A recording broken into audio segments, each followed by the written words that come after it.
Good evening. We are here to announce that we have caught the animal that tried to kidnap an 11-year-old girl this morning. At about 7 o'clock this morning, a white van pulled up to an 11-year-old girl, stopped the van, looked around, and then a man left that vehicle, ran towards the 11-year-old victim with something in his hand that was reported to be a knife. He grabbed her, picked her up, and tried to carry her into that van. She fought and she fought and she fought until finally she was able to break free from her would-be captor. We inundated the area with law enforcement as soon as we got the call. We had detectives in plainclothes. We had uniformed deputies. We went house to house. We're searching for surveillance video. We're searching for any witnesses in the area because we knew we had a dangerous felon on the loose.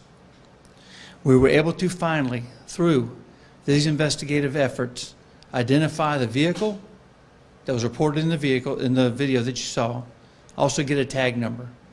We had several locations where we thought that this suspect would be. One was 211 Betty Road. When we got to 211 Betty Road, we were able to see that van, and we also arrested the suspect.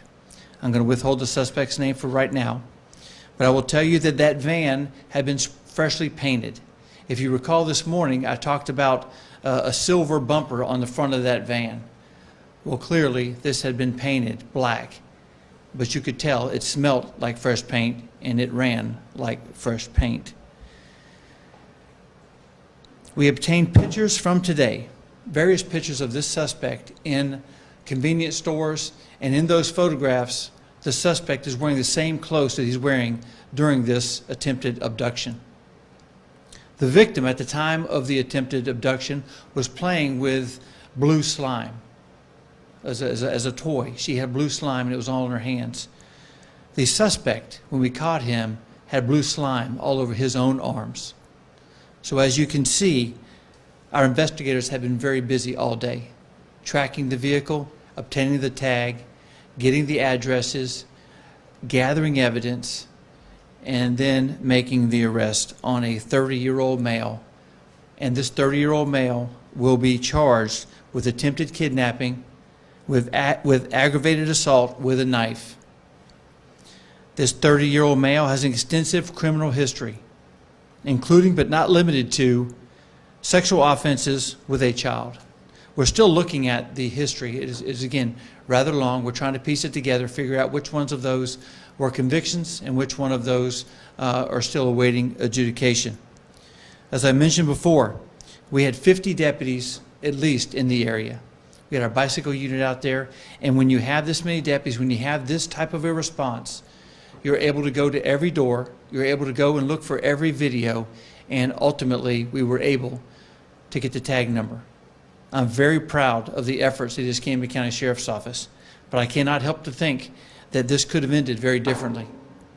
Had this 11-year-old victim not thought to fight and to just never give up, then this could have ended terribly. Why else do you think that this man stopped his van and tried to pick her up and take her into that van? It doesn't take a genius to figure out what his intentions were, but they were not good. So a life was saved. 11-year-old is doing okay right now. Some scratches, a little bit of mental trauma, but she and her mother are working through this. I told her mother when I talked to her that we are going to have every single deputy available. This was the #1 priority case. And within just a couple of hours, the men and women at Escambia County Sheriff's Office were able to identify the car, seize the car, and seize and arrest this animal so that he will never be free to do this again. Now we're also looking and talking to our partners to see if they have similar cases. Our concern is this wasn't his first try. As you know, from our earlier press conference, she talked to this. This man approached her probably 2 weeks ago, made her feel uncomfortable. A sixth sense, she knew something was wrong. She went and told her parents, she went and told her teachers, told her principal. And this man came back again. This is a man that needs to be off the streets. This is a man we got off the street because of the good work at the Escambia County Sheriff's Office. Now, I do not want to jeopardize the investigation. We did want to do this press conference to let you know that we did have a suspect in custody. But what I don't want to do is jeopardize it, so I can't give you the name of the suspect yet. And the picture, we're still working on getting it over here. But because we want to get this information to you in a timely fashion so that the residents of Escambia County know that this animal is off the street. And we can once again applaud the efforts and the resilience of an 11-year-old girl. Any questions? Sheriff, I would ask, I would assume since the video surfaced and we had that 1 o'clock news conference that there was a lot of anxiety out in the community to not only do this little girl a service to serve and protect her family, but to other kids who intended on waiting out on the bus stop tomorrow morning. What's that like for you guys? Well, again, it feels good anytime you get a violent criminal off the street. We all saw the video, the chilling video, 2 of them. We saw what is taking place, and when we see these things, we put ourselves and our own family in that situation, and we're concerned. We're concerned for our safety. This rarely happens. And that's why I said this morning that when I saw the video, I was just shocked that that happened here in Escambia County. But to be able to say to the community that we put this guy in jail and that he's going to stay in jail, it feels good. Our job is to protect our community. And the men and women that are around you here, they take that job very serious. Not for a second did they relax. Half these people didn't eat lunch. They worked throughout the day to make sure, because we understand that we only had a short period of time. We wanted to make sure that they didn't ditch this van, that they didn't leave town. And that's why what you see here is you saw an effort. You saw black paint on a silver chrome that wasn't fooling anyone. You saw the blue goo, the slime that's on the suspect that the victim had. You're not kidding anyone. We know who you are. We know you're an animal. And we also know you're under arrest. You had mentioned the Betty Road address. Was that his home address making the arrest there in the van? Was that where this guy was living? Yes, that was. But keep in mind, I was upstairs with our investigators, and they had names and vehicles and addresses all over every board in our what I'll call our war room. But the Betty Road address was his home address. Yes, yes, sir. Is the suspect talking at all, cooperating with the investigators? Is he answering any questions? And was he taken into custody without incident? He was taken into custody without incident. He is not talking right now. He's preparing to be walked across the street to the Escambia County Jail. That's all he's doing right now. You mentioned the girl mentioned this incident 2 weeks ago. Did the school contact you guys? Did the family contact y'all? And if not, what is the protocol for something like that? This is the first that we heard about that today. I know that we're having some conversations with the school. Ms. Payne was here earlier, and you'd have to ask them about their protocol. I don't know that we were made aware. In fact, I don't believe we were made aware of the initial incident until it took place today. Do you encourage people to report things like this, incidents that they make them feel uncomfortable? I absolutely would. We talked a little bit about a sixth sense, something that makes you feel like you're not safe. And we would encourage parents to have that discussion with their children.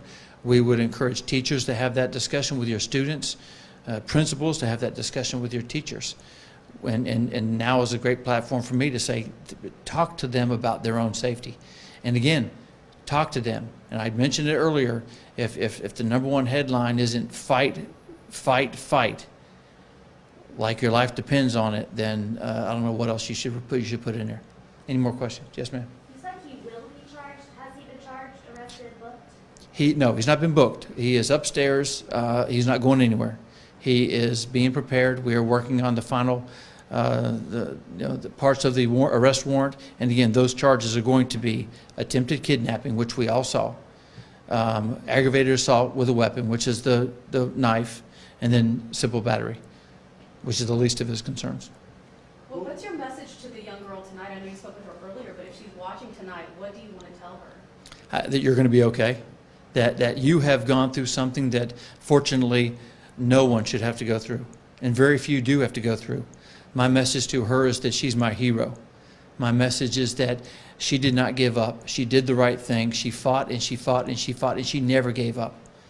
And then she went straight to her parents, which she should have done, told her parents what was going on, who in turn contacted the Escambia County Sheriff's Office, and we were able to muster 50 deputies in a really short time.